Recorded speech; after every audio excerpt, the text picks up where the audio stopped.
우리는 지난주 종교개혁 정신으로 돌아가자라는 말씀을 제가 드렸습니다. 그러면서 5가지 솔라에 대해서 말씀했습니다. 오직 성경, 오직 믿음, 오직 은혜, 오직 그리스도, 오직 하나님께 영광. 근데 종교개혁자들이 이렇게 5가지 솔라를 주장했던 이유 중에 하나는 그 당시에 교회가 종교화되고 이제 형식화된 교회에서 어떻게 하면 더 하나님과 친밀하게 성도들을 그렇게 만들 수 있을까, 신앙생활을 할 수 있을까 하는 이유 때문에 그랬다는 것입니다. 카톨릭에서 신앙생활을 오랫동안 하다가 이제 교회에 나온 성도님이 계셨습니다. 그래서 제가 그 성도님에게 이렇게 여쭈어보았습니다. 성도님, 오랫동안 성당에서 어릴 때부터 지금까지 그렇게 신앙생활을 해오시다가 이렇게 이제 교회에 나오셨는데 성당에서 신앙생활과 교회에서 신앙생활의 차이점이 무엇이라고 생각하십니까? 그렇게 말씀을 드렸더니 그 성도님이 하신 얘기가 성당에서의 신앙생활은 같은 하나님을 믿긴 믿는데 하나님이 멀리 있는 것처럼 느껴지는데 교회에 와서 신앙생활 해보니까 그 하나님이 멀리 있는 하나님이 아니라 지금 내 앞에, 내 마음속에, 내 옆에 나와 함께 있는 것처럼 느껴집니다. 그런 말씀을 하시더라고요. 여러분, 초대교회 이후에 기독교는 이제 종교개혁 전까지 수도원 중심으로 그렇게 교회가 발전했습니다. 여러분, 수도원이란 게 무엇입니까? 수도원이란 것은 그 하나님과 어떻게 하면 더 친밀할 수 있을까? 세상과 조금 단절하고 그 수도원에 들어가서 하나님과의 묵상, 하나님의 말씀과 묵상하는 그런 삶을 사는 게 수도원입니다. 그래서 지금 우리 개신교 안에서도 이런 수도원의 좋은 전통을 좀 더 어떻게 하면 살릴 수 있을까 하는 이유로 개신교 안에 이런 수도원 운동을 하는 분들이 계세요. 여러분, 혹시 그 태백에 가면 예수원이라고 있는데 혹시 예수원에 가보셨습니까? 네. 저는 젊었을 때 예수원에 갔는데요, 지금도 그 예수원에 그 갔던 기억을 생각하면 참 너무 좋았던 것 같아요. 여러분, 혹시 시간이 되시면 2박 3일, 3박 4일 그런 예수원에 가볼 필요가 있습니다. 예수원에 이제 일행들하고 함께 갔는데요, 예수원에 딱 들어가는 순간 절대 말을 하면 안 돼요. 침묵이에요. 2박 3일 동안 누구에게도 이야기할 수 없어요. 그런 침묵하는 가운데 하나님이 나에게 들려주시는 음성을 잘 듣고 하나님의 뜻을 깨닫는 시간을 갖도록 하는 게 예수원의 방침이에요. 말하고 싶으면 산에 올라가야 돼요. 예수원 근처에 산에 올라가서 이제 교제하면서 말을 할 수 있는데 예수원 안으로 들어오면 침묵해야 돼요. 근데 한 2박 3일 동안 잠잘 때도 침묵하고 밥 먹을 때도 침묵하고 혼자 조용히 침묵하는 시간을 보내 너무 힘들더라고요. 계속 말을 하다가 침묵하려니 얼마나 힘들어요. 여러분, 혹시 집에서 한번 해보세요. 계속 말을 하다가 오늘부터 내가 하루만 침묵해보자. 아마 못 견딜 거예요. 그런데 그런 가운데서 하나님이 들려주셨던 그 세미한 음성, 그게 바로 수도원에서 추구하는 정신이라는 것입니다. 그런데요, 그런 좋은 수도원적인 그런 전통들이 이제 로만 캐톨릭에서 제도화시키고 종교화시키면서 그런 하나님과의 친밀감은 떠나가고 그런 제도만 남아있더라는 것입니다. 여러분, 그런데요, 그게 그 로만 카톨릭의 모습만이 아니라 오늘날 한국교회의 신앙생활한 성도님들 가운데 이렇게 하나님과의 친밀함을 잃어버리는 성도님들이 많이 나타나고 있더라는 거예요. 뭐 그것은 여러 가지 이유가 있는데요, 이제 70년도 80년도에 교회가 부흥하면서 교회 안에 뭐가 들어오게 됐냐면 기복주의. 여러분, 기복주의가 뭐 다른 게 아닙니다. 제가 전회교회에서요 사역을 할 때 아주 재미있는 이야기를 들었습니다. 한 이제 청소년 또래의 아이가 엄마와 함께 그 기도회를 참여했습니다. 그 당시가 이제 판교 입주를 할 때 당첨 전이었던 것 같아요. 이 가정도 이제 판교의 아파트를 이제 집이 계속 전세로 살다가 자기 집을 한번 가져보려고 온 식구들이 하나님 앞에 간절히 그 제목을 놓고 기도하고 있었어요. 그런데 이 아이가 기도회를 참여하고 집에 돌아와서 엄마한테, 엄마, 하나님도 참 복잡하시겠어. 왜? 아니, 오늘 엄마 따라 기도회 갔더니 이곳저곳 판교 주시옵소서, 판교 주시옵소서, 그런 기도가 너무 많이 들리더라는 거예요. 여러분, 이 아이 아직 뭔가 잘 모르는 이 아이가 들을 때는 그 하나님 진짜 복잡할 거 아니. 여러분 판교 아파트가 정해져 있잖아요. 또 어떤 하나님이 다 사랑하는데 어떤 가정에게는 안 주고 어떤 가정에는 주고 그럴 수가 없지 않습니까? 여러분 그런 모습들이 이 기복주의적인 모습 중에 하나라는 것입니다. 그런가 하면 이제 산업이 발달하면서 사람들이 정보화되면서 너무 사람들을 분주하게 만들었어요. 그래서 예전에는 삐삐, 여러분 삐삐 시대 아십니까? 삐삐가 나왔을 때만 해도 그래도 살만했어요. 근데 요즘 전화기가 온 사람 손에 전화기만 아니죠. 온갖 모든 정보가 이 손 안에 다 들어있어서 사람들로 하여금 하나님을 찾도록 못하는 거예요. 방해하는 거예요. 결과적으로 이런 신앙생활의 가장 기본적인 하나님과의 친밀감을 우리가 놓쳐버리고 있더라는 것입니다. 지난 주일날 우리 순장 수련을 했습니다. 여러분들은 가셨지만 우리 순장님들은 한 6시까지 저 사랑채플에서 모여서 이제 강사님들 메시지를 듣고 같이 기도하는 시간을 가졌는데요. 첫 번째 강사가 오셔서 순장 수련회인데 이제 다락방을 어떻게 인도하고 뭐 그런 말씀을 해야 되는데 그런 얘기를 하나도 안 하고 딱 하나, 하나님과의 친밀감을 가지라고 우리 순자님들한테 그렇게 말씀하더라고요. 그러면서 이제 본인 얘기를 하는데 그 본인이 지난 학기 동안 열심히 사역을 하다가 자기를 돌아보니까 하나님과 친밀감을 놓쳐버렸다는 거예요. 그래서 하나님께서 방학 동안에 그런 하나님의 친밀감을 회복시키시고 그로 인해서 이제 하나님 주신 마음들을 우리에게 나눠주셨어요. 그런데 제가 그 강사님의 이야기를 들으면서 그게 순장님들한테 하는 얘기인데 앉아있는 저에게 하는 이야기이더라고요. 하나님이 야 옹기선 목사 너 이제 2학기 시작하는데 너 제자훈련 시작하고 또 사역훈련 시작하고 또 여러 가지 사역이 있는데 너 그렇게 분주하게 그 일만 하면 안 된다.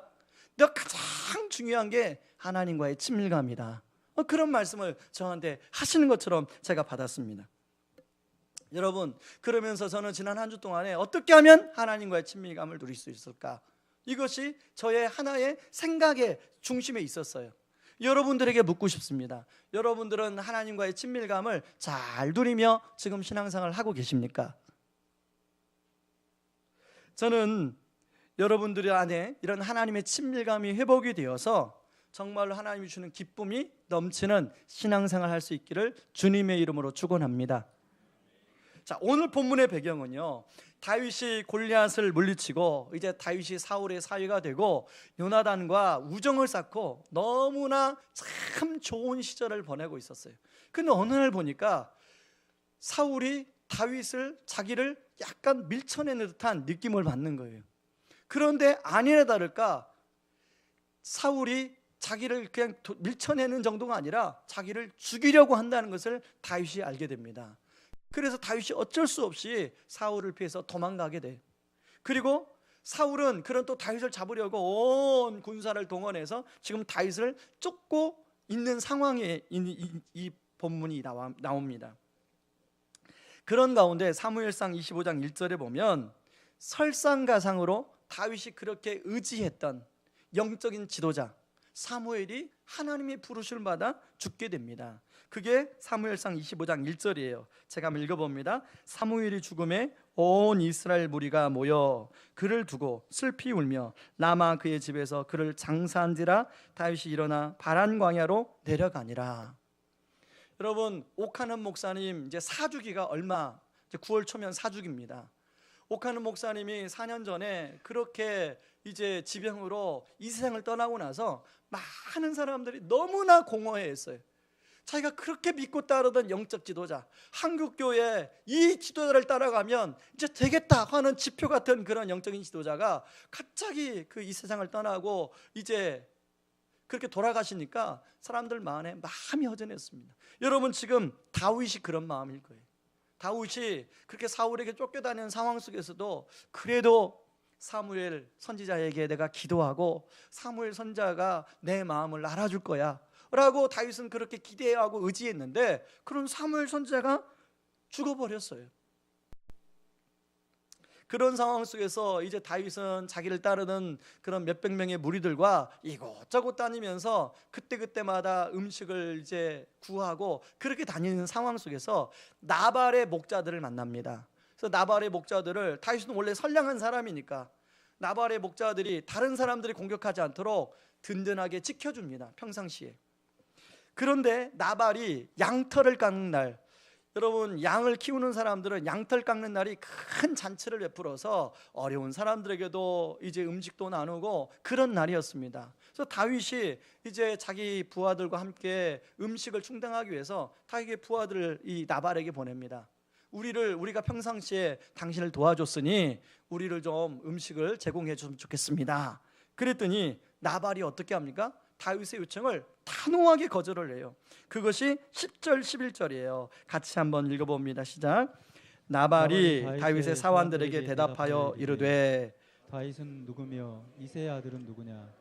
요즘에 각기 주인에게서 억지로 떠나는 종이 많도다. 내가 어찌 내 떡과 물과 내 양털 깎는 자를 위하여 잡은 고기를 가져다가 어디서 왔는지도 알지 못하는 자들에게 주겠느냐 한지라.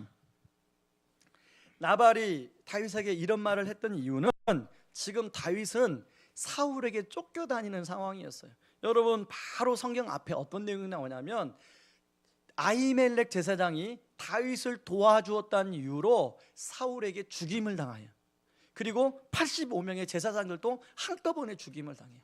이 나발은요, 그것을 알고 있었어요. 지금 다윗을 도와주면 자기의 사업, 자기의 생명이 보존될 수 없다는 것을 알고 있었어요.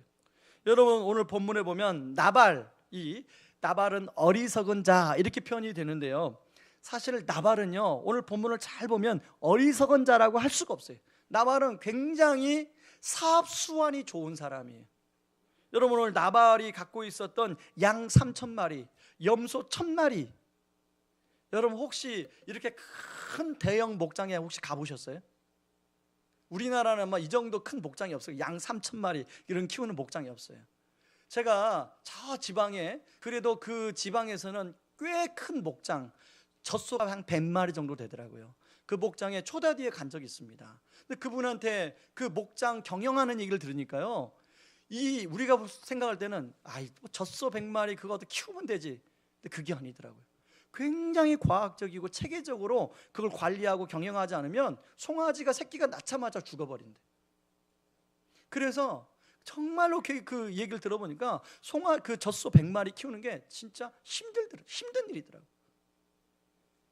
그런데 여러분, 이 단순히 100마리가 아니라 몇 마리에? 3,000마리, 염소 1,000마리.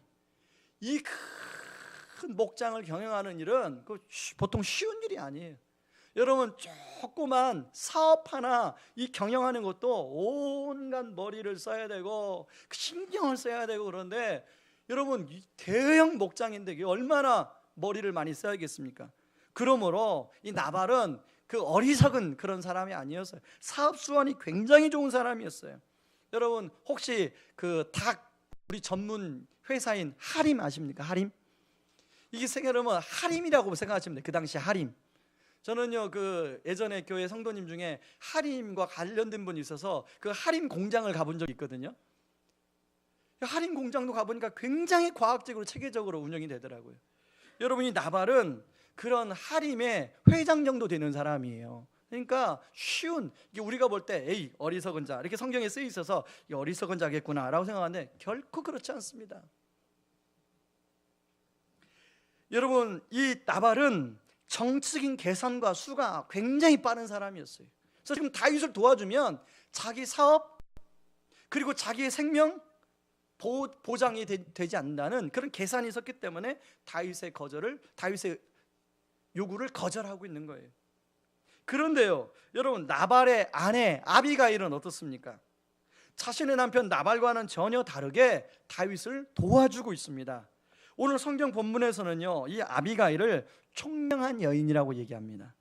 자, 여러분, 아비가일이 지금 다윗을 도와주는 상황이 어떤 상황이냐면, 다윗이 지금 화가 나서 400명이 칼을 들고 이 나발에 있는 집안을 다 죽이려고 달려오고 있어요. 그런데요, 여러분, 아비가일은 총명한 사람이기 때문에 다윗도 두렵지만 또 누구도 두렵냐면 사울도 두려워요. 여러분, 머리가 비상한 사람들은 한 가지 생각만 안 해요. 이것도 생각하고 이것도 함께 생각해요. 만약에 여러분 다윗을 지금 상황이 급하다고 다윗을 도와주면 추후에 사울에게 더 큰 그런 어려움을 당할 수 있다는 생각을 아비가일도 했을 거라고 생각합니다. 그런데요, 아비가일은요 사울을 두려워하지 않아요. 오히려 아비가일은 남편 나발보다 훨씬 더 담대하게 행동하고 있어요.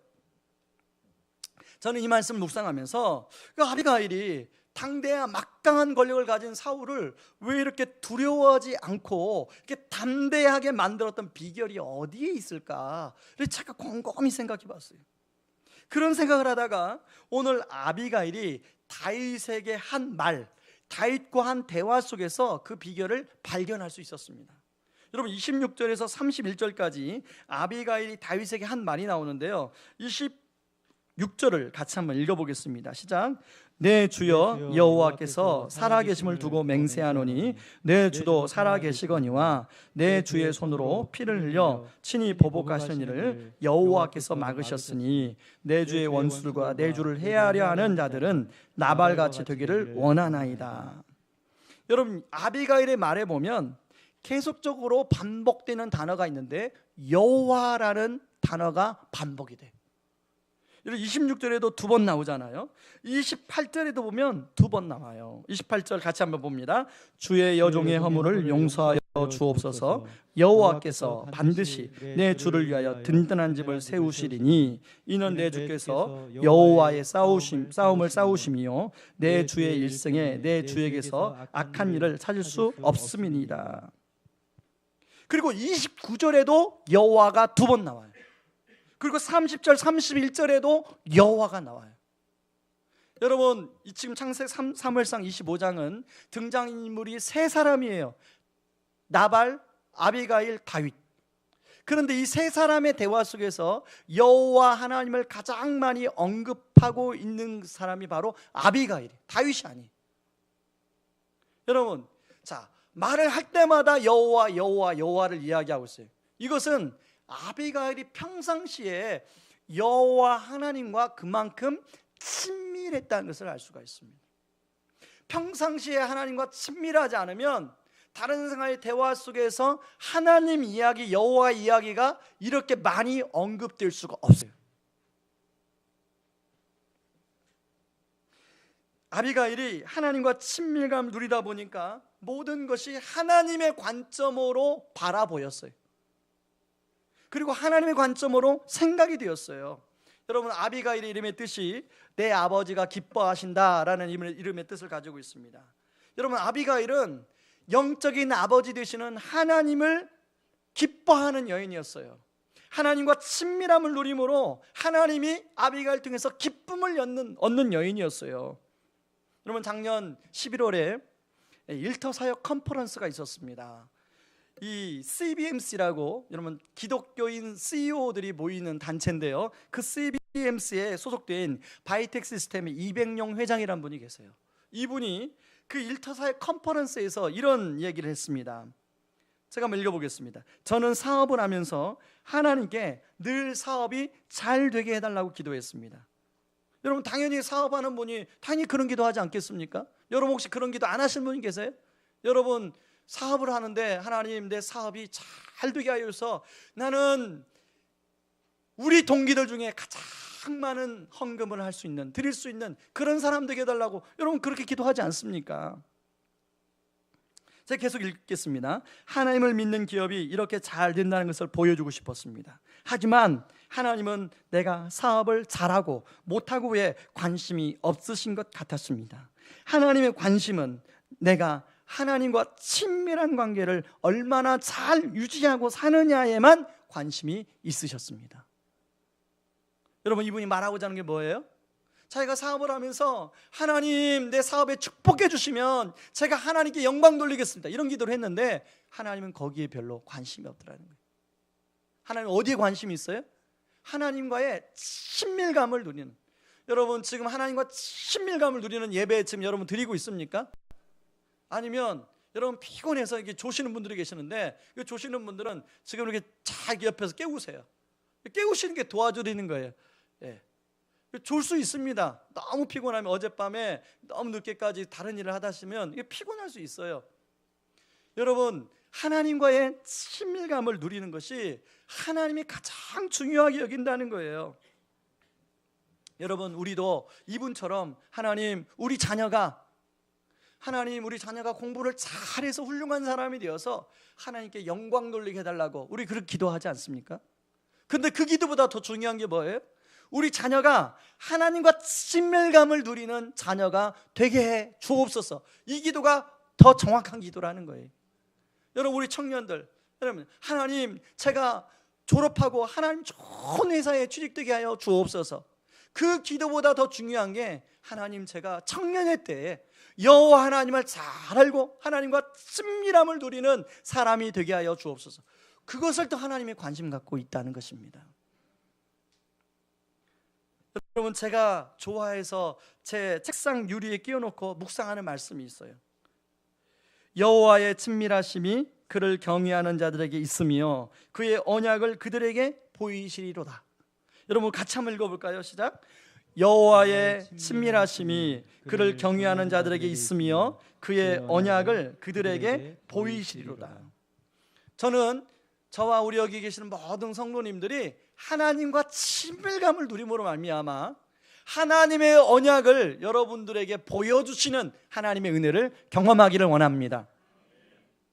그렇다면 이렇게 하나님과 친밀감을 누리게 될 때 오늘 본문에 보니까요, 아비가일이 누렸던 두 가지 유익이 있더라고요. 첫 번째 유익은 뭐냐면 정확한 분별력을 갖는 은혜를 누렸더라고요. 여러분, 나발이 이제 다윗에게 그렇게 거절한 다음 이제 다윗이 분노해서 지금 나발의 모든 집안을 다 죽이려고 지금 무장해서 달려오고 있는 그 이야기를 종이 이 아비가일에게 이야기합니다. 그런데 이 하인이 나발에게 이야기하자는 이유는 뭐냐면 나발에게 이야기해도 분별력이 없기 때문에 이 상황 판단이 안 되는 거죠. 그런데 여러분, 이 하인이 아비가일에게 이야기할 때 했던 말씀을 잘 보세요. 17절 말씀입니다. 17절 말씀 같이 한번 읽어봅니다. 시작. 그런즉 이제 당신은 어떻게 할지를 알아 생각하실지니. 자, 거기에다가 밑줄을 치세요. 거기에다 밑줄을 치세요. 그런즉 이제 당신은 어떻게 할지를 알아 생각하실지니. 이게 분별력이에요. 정확한 분별력. 지금 이 상황이 이런 상황이니까 어떻게 당신이 해야 할지를 정확히 분별해 주십시오. 이겁니다. 당신이 분별하지 못하면 지금 당신아 나나 우리 모두 다 죽게 되어 있습니다.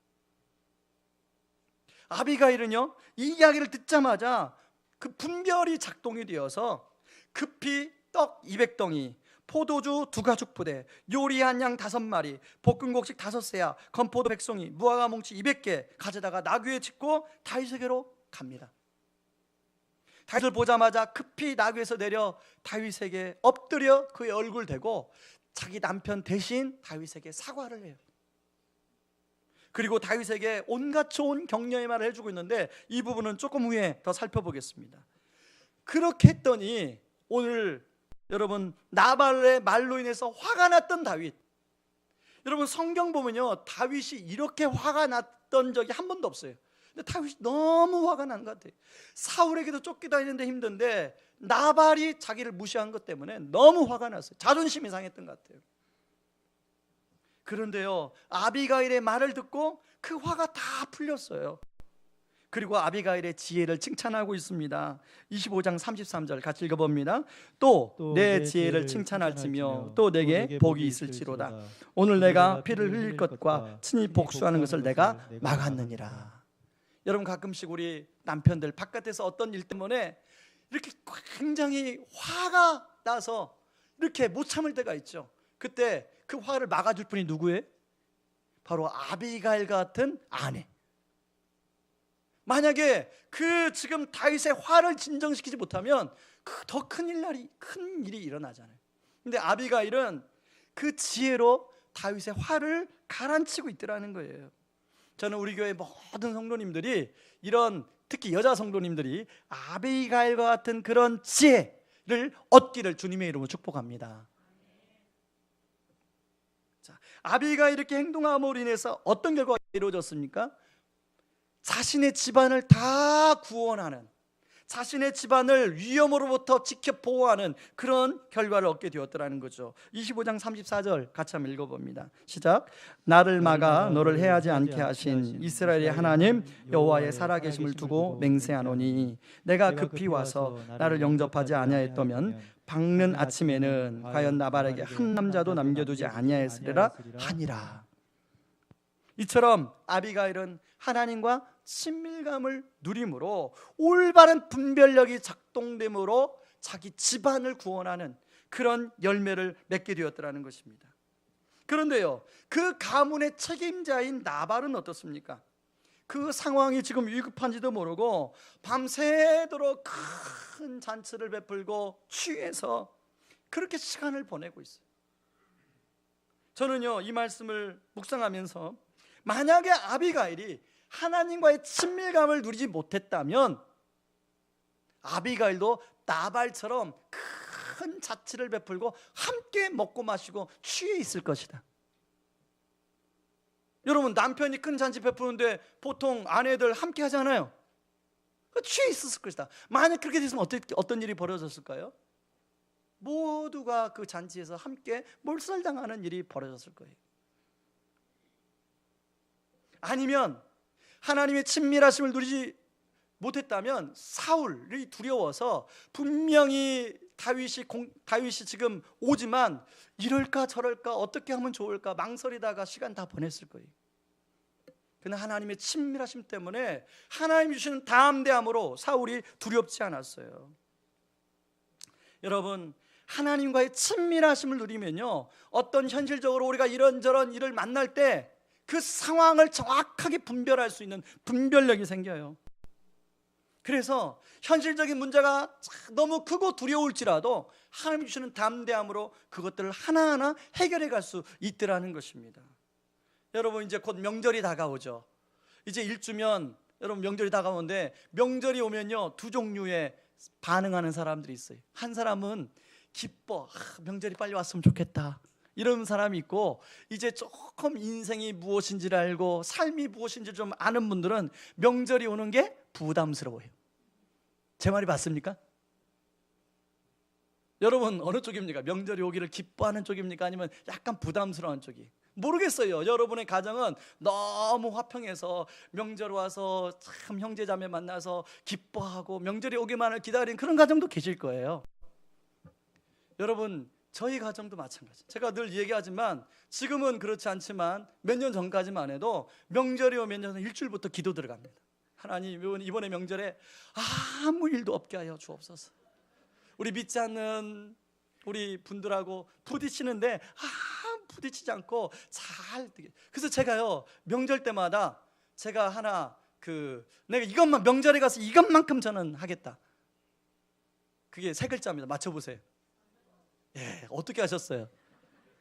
명절 가면 이제 저는 우리 형제 중에 5번째거든요. 제 동생이 6번째고 이복 동생이 6번째고. 그래서 제가 제 동생하고 저하고는 이제 모든 설거지는 우리가 한다. 아예 그냥 그걸 못 박아놨어요. 동생도 아예 그런 줄 알아요. 왜 그랬을까요? 그 믿지 않은 우리 형수님들 마음을 좀 얻어보려고. 여러분, 아마 지금 이 명절이 다가오면서 특히 우리 며느리 되시는 분들 그런 말 있더라고요. 시자 들어가는 것은 내가 아무것도 익지도 않고 먹지도 않는다고. 뭐 시집을 안 읽는데요. 시집.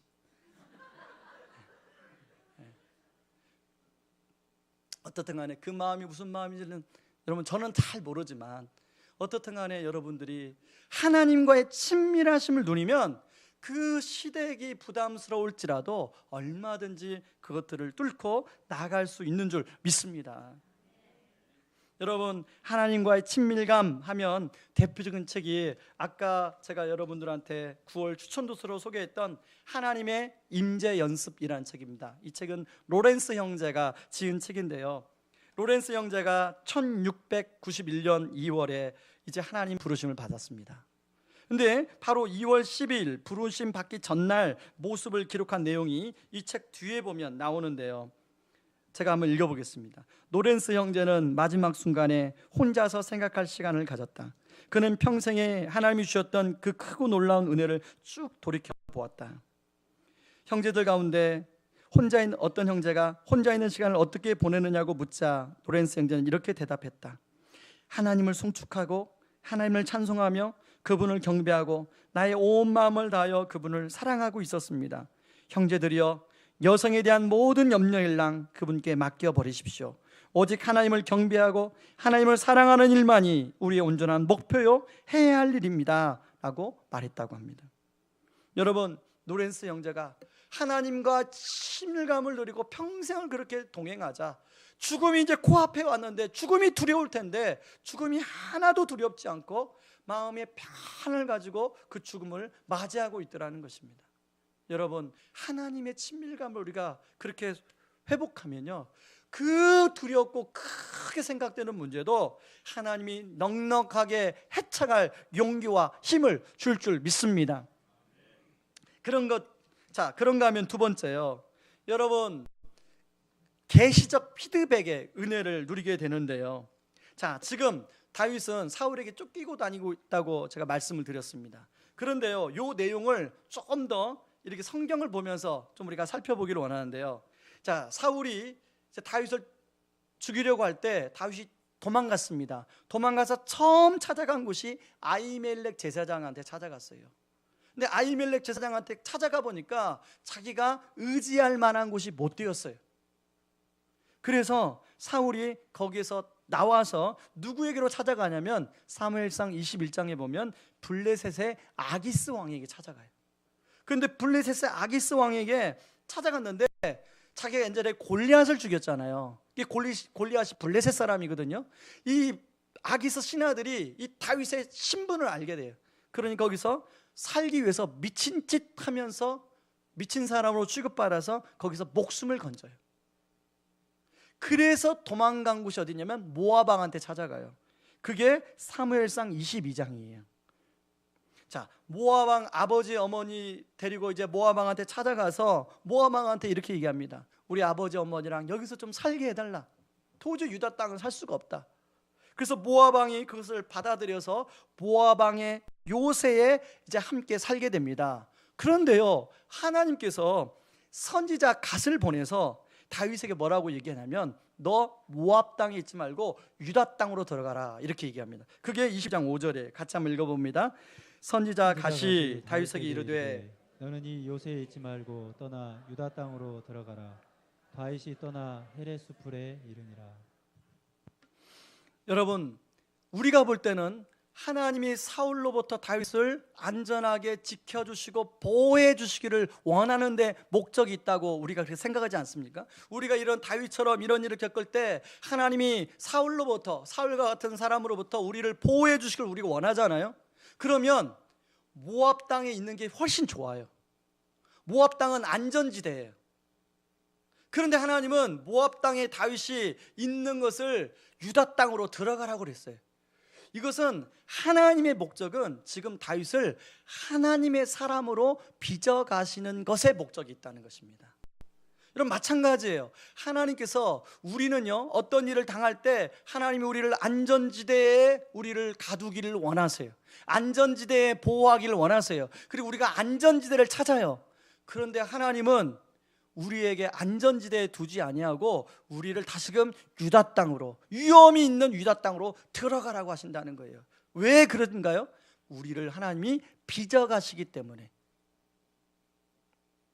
그런데 유다 땅으로 들어갔습니다. 유다 땅으로 들어갔는데 이제 유다 땅이 좁잖아요. 여러분, 지도 보면 이 유다 땅이 우리나라 강원도보다 좁다고 그러거든요. 그러니까 도망가서 어디 도망가겠습니까? 그러니까 이 다윗이 사울을 피해서, 사울의 군대를 피해서 요리조리 도망 다니다가 사무엘상 23장 26절에서 이제 사울 군대에 완전히 잡힐 수밖에 없는 위험에 처하게 됐어요. 그 26절, 27절, 28절입니다. 같이 한번 읽어봅니다. 시작. 사울이 산 이쪽으로 가매 다윗과 그의 사람들은 산 저쪽으로 가며 다윗이 사울을 두려워하여 급히 피하려 하였으니 이는 사울과 그의 사람들이 다윗과 그의 사람들을 애워싸고 잡으려 함이었더라. 전령이 사울에게 와서 이르되 급히 오소서 블레셋 사람들이 땅을 침노하나이다. 이에 사울이 다윗 뒤쫓기를 그치고 돌아와 블레셋 사람들을 치러 갔으므로 그곳을 셀라 하마느곳이라 칭하니라. 이 셀라 하마느곳이라는 이름이 뭐냐면 분리의 바위라는 뜻이에요. 지금 이 상황이 어떤 상황이냐면 이제 다윗이 사울에게 거의 잡힐 뻔했어요.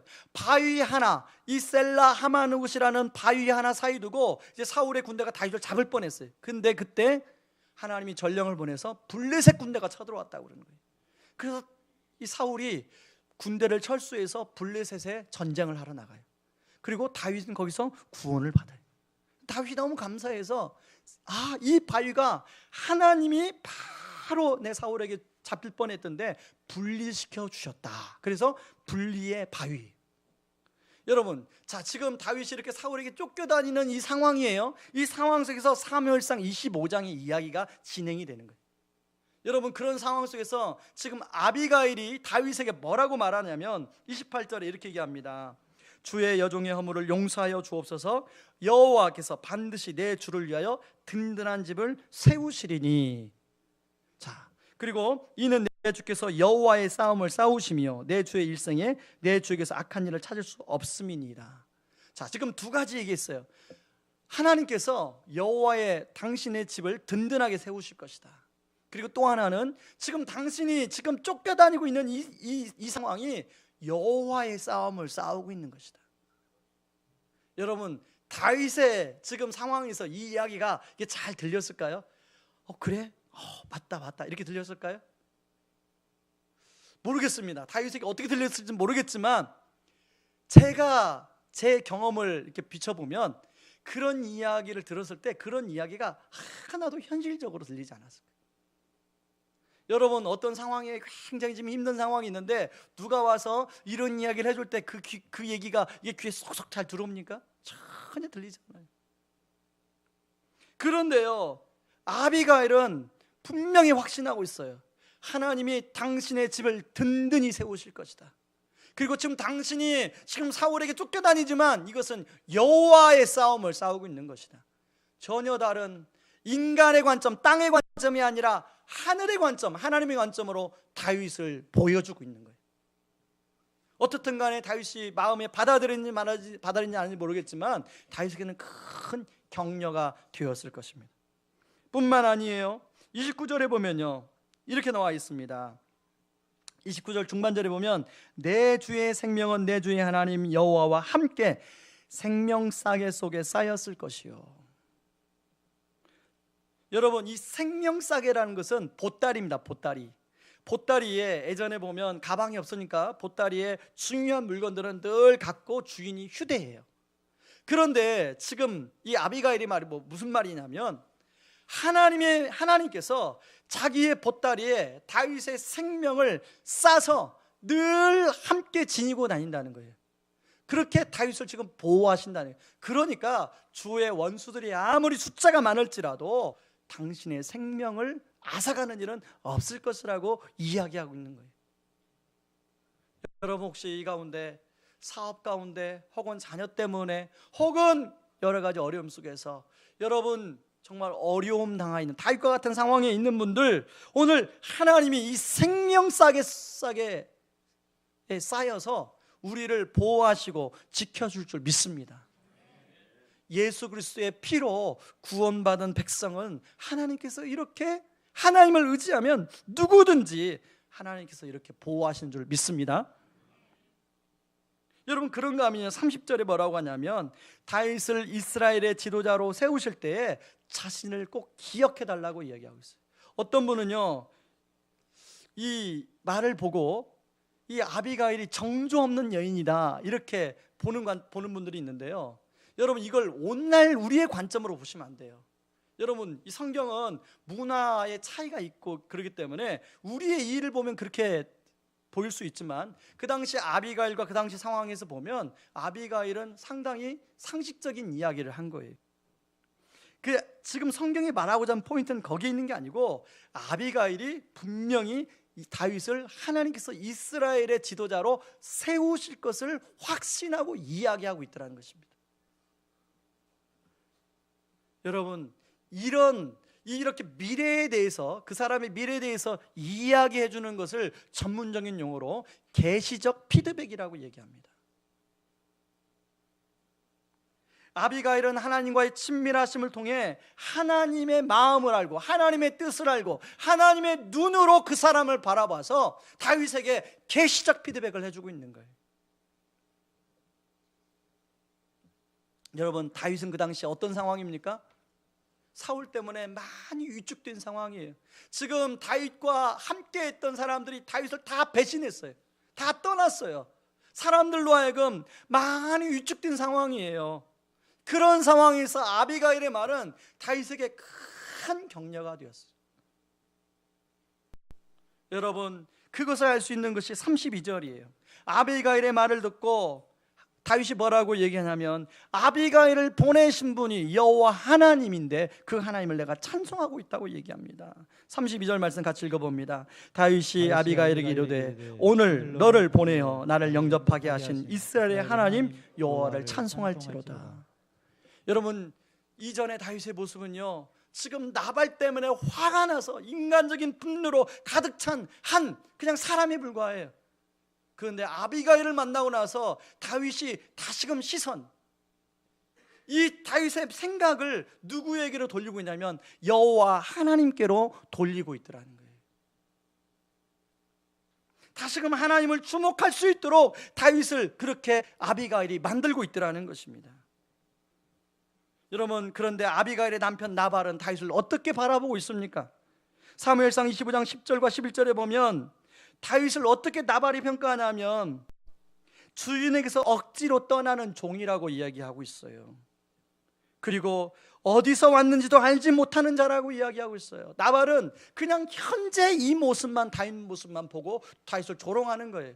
이걸 전문적인 용어로 학대적인 피드백이라고 얘기합니다. 여러분, 이랬던 나발, 결국 그는 어떻게 되었습니까? 38절에 하나님의 치심에 10일 후에 죽었다고 기록하고 있습니다.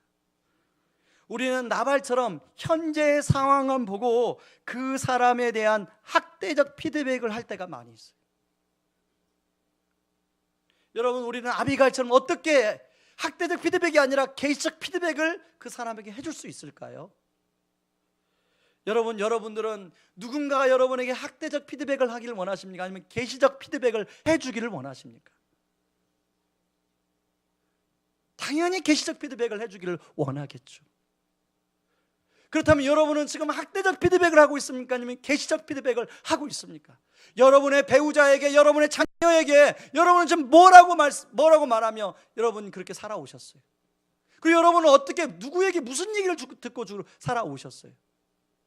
여러분, 학대적 피드백을 듣고 살아오면요, 사람이 그렇지 않은데도 더 눌려서 살아가요. 그런데 하나님의 친밀하심을 누리는 누군가가 그 사람을 위해서 격려하고 그 사람을 위해서 하나님의 관점으로 이야기해 주시는 그 사람을 만나면 그 사람이 살아나요. 그 사람이 하나님이 원래 목적대로 빚어지고 하나님 원래 목적대로 나아가게 되어 있어요. 여러분, 우리 주변에는 계시적 피드백이 필요한 사람들이 너무 많습니다. 여러분, 우리 자녀들에게 이런 계시적 피드백을 우리가 해줘야 되지 않겠습니까? 여러분, 우리 배우자, 내 사랑하는 가족들에게 이런 계시적 피드백을 해줘야 되지 않겠습니까?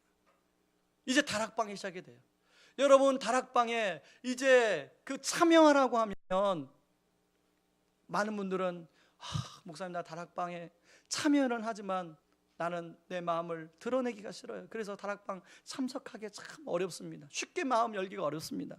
그런데요, 저는 우리 교회 다락방을 놓고 기도하면서 하나님, 우리 교회 다락방 안에, 이 다락방 속에서 하나님 말씀으로 그 영혼이 치유되고 회복되는 다락방, 그래서 생명 공동체가 되는 다락방이 되게 해달라고 개척 전부터 기도했어요. 하나님, 그런 다락방이 되게 해주십시오. 성령의 역사가 나타나는 다락방이 되게 해주세요. 그래서 지금도요, 어떤 얘기를 들으면 가장 부럽냐면, 어느 교회가 1000명이 모이다더라, 어느 교회가 개척했는데 너무 빨리 성장한다더라, 그런 얘기 들으면 하나도 안 부러워요. 어떤 얘기가 부럽냐면, 어느 교회 다락방, 어느 교회 소그룹, 그게 뭐 다락방이든 목장이든 거기 목장만 가면 영원히 변화가 돼. 사람들이 치유가 일어나, 사람이 회복이 일어나. 그런 다락방이, 그런 교회는 되게 많아. 너무 부러워요. 왜요? 저는 그 치유와 회복이 뭔지를 경험했어요. 제가 여러분들한테 여러 번 얘기했잖아요. 제가 만났던 소그룹, 제가 만났던 우리 교역자들과의 관계 속에서 그런 것들을 경험하고 하나님이 저를 그렇게 회복시켜 주셨어요. 그래서 저는 그 맛이 무엇인지 알아요. 그래서 저는 우리 성도님들에게도 그것을 경험시켜 드리고 싶은 거예요. 이미 우리 그동안의 다락방에서 그런 역사들이, 그런 열매들이 나타난 다락방 있습니다. 그런데 저는 갈망이 있어요. 우리 교회 다락방이 더 그런 다락방이 됐으면 좋겠다. 그래서 저는 다락방 때문에, 소그룹 때문에 고민해요. 물론 예배를 놓고도 기도하고 고민합니다. 그러나 저는 소그룹 놓고도 고민해요. 계속 고민할 거예요. 기도할 거예요. 왜? 그런 다락방이, 모든 다락방 안에 그런 역사가 일어나도록. 그래서 여러분, 다윗이 절망적이고 지금 낙담해 있고 아무런 자존감이 지금 땅바닥에 가라앉아 있는 그런 다윗, 아비가일 만났더니, 아비가일의 말을 들었더니 그런 다윗이 회복이 되고 있어요. 여러분, 우리 다락방 안에서 서로 이런 학대적 피드백이 아니라 계시적 피드백들을 말씀을 근거로 해줌으로 말미암아, 여러분 혹시 그런 분 계십니다. 내가 당신을 위해서 기도 많이 했더니 이번에 주식 사래. 여러분, 그것은 아니에요. 제가 말하는 계시적 피드백은 그런 정도의 유치한 그런 피드백이 아니에요.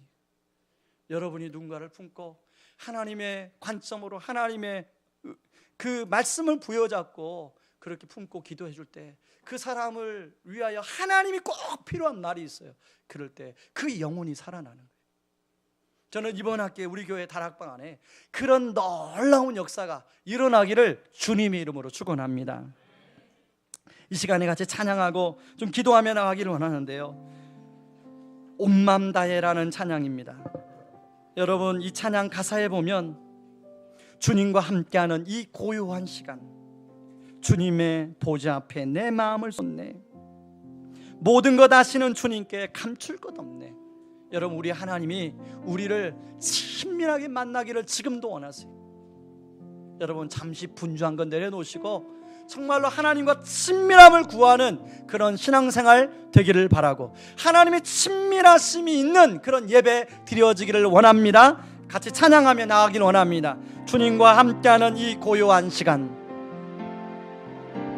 주님과 함께하는 이 고요한 시간, 주님의 보좌 앞에 보좌 내 마음을 쏟네.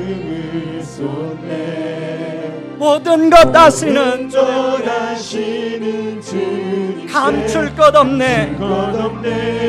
내 맘과 정성 다해 주 바라나이다. 주 바라나이다. 나 염려하지 않아도 내 쓸 것 아시니 쓸 것 아시니 나 오직 주의 얼굴 구하게 하소서. 구하게 하소서. 다 이해할 수 없을 때라도 감사하며 날마다 순종하며 주 따르겠습니다. 주 따르오니라. 온 마음 다해 주 사랑합니다. 온 마음 다해 주 알기 원합니다. 주 알기 원하네. 모든 삶 당신 것이니 당신 것이니 주만 섬기니 온 마음 다해 한 번 더 온 마음 다해 온 마음 다해 사랑합니다. 온 마음 다해 주 알기 원하네. 주 알기 원하네. 모든 삶 당신 것이니 주만 섬기니 온 마음 다해.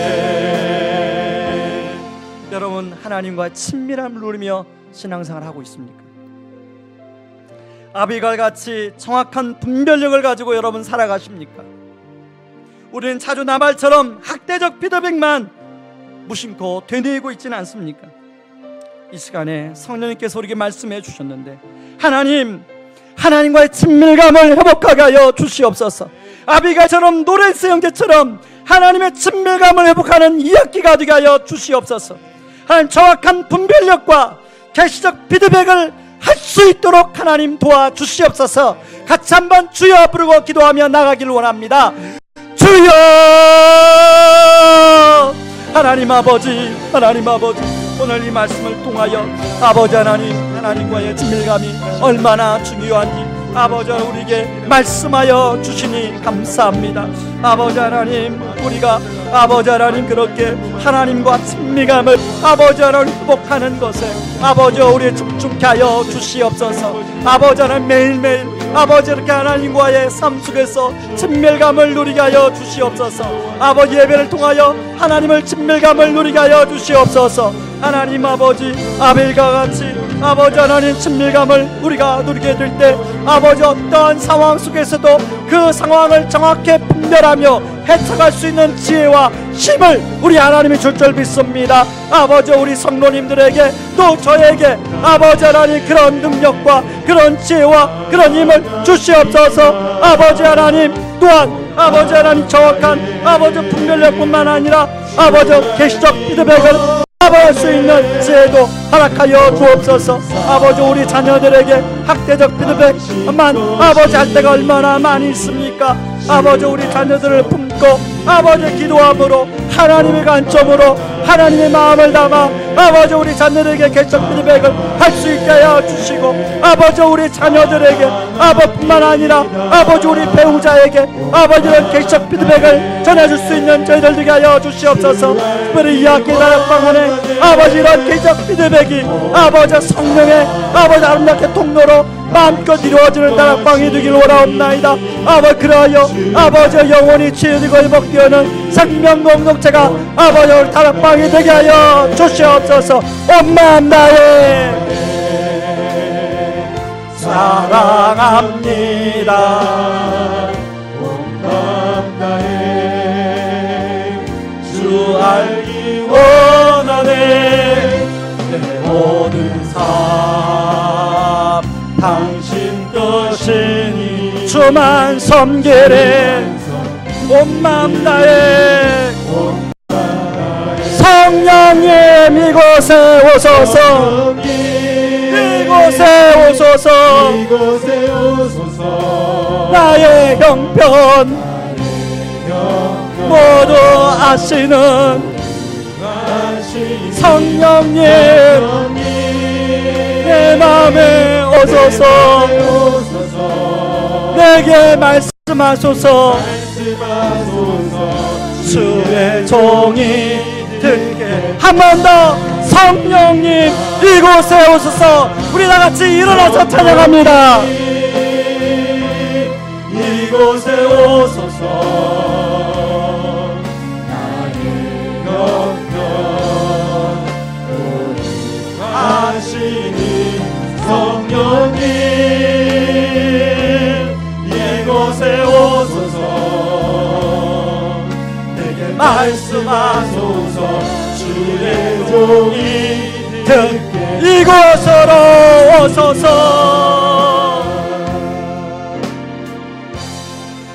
이곳으로 오소서. 내 마음으로 오소서. 마음으로 오소서. 분주한 마음도 분주한 마음도 헛된 길에도 이 시간 온전히 하소서. 이곳으로 오소서. 내 마음으로 오소서. 상한 마음도 부러진 가슴도 해보시소서. 성령님 이곳에 오소서. 나의 영광 보존하시는 성령님 내 맘에 오소서. 내가 말씀하소서. 주의 종이 듣겠나이다.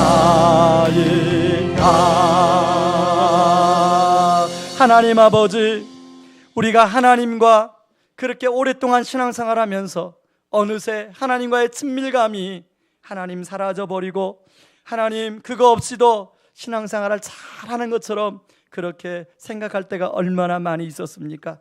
하나님, 오늘 아비가일처럼 로렌스 형제처럼 하나님의 친밀감이 우리 안에 회복될 수 있도록 하나님 도와주시옵소서. 다시금 주님을 처음 만났을 때 아버지 그 다정다감했던 그 하나님과의 동행, 친밀한 동행이 아버지 우리 안에 회복되게 하여 주시옵소서. 하나님, 아비가일이 하나님과의 친밀감을 누림으로 그 상황에 대한 정확한 분별력을 하나님 가지고 상황을 헤쳐갔던 것처럼 하나님, 우리 성도님들 여러 가지 상황에 맞닥뜨려 있습니다. 하나님, 그런 상황 속에 정확히 하나님의 보시는 관점으로 분별하게 하여 주시고 그것들을 하나님의 뜻에 합당하게 헤쳐갈 수 있도록 용기와 담대함과 지혜를 주시옵소서. 뿐만 아니라 하나님, 아비가일은 하나님과 친밀함을 누림으로 하나님의 관점으로 다윗에게 계시적 피드백을 내주었습니다. 하나님, 우리가 하나님과 친밀감을 누림으로 우리 자녀들, 하나님 우리 배우자에게, 아버지 우리 가족들에게, 아니 우리 동역자들에게 그런 계시적 피드백을 해줄 수 있도록 도와주시옵소서. 아버지, 우리의 아버지 그동안 나발처럼 학대적 피드백했던 모습들을 용서하여 주시고 하나님, 우리가 계시적 피드백을 함으로 말미암아 우리 공동체 안에 성령이 마음껏 역사하게 하여 주시고 이 학기 시작된 다락방 안에 성령의 마음껏 역사하는 다락방이 되게 하여 주시옵소서. 지금은 우리를 죄에서 구원하시기 위해 자신을 친히 십자가에 내어주신 그 크신 우리 주 그리스도의 은혜와 아들을 내어주면서까지 우리를 사랑하신 하나님의 다함없는 사랑하심과 지금도 우리를 위하여 친히 기도해 주시고 동행하여 주시는 성령님의 은혜가 하나님과의 친밀하심을 누림으로 정확한 분별력과 계시적 피드백으로 서로를 격려하여 세워주기를 원하는 모든 성도님들의 삶 위에 이제로부터 영원토록 함께 하시기를 주의 이름으로 축원하옵나이다.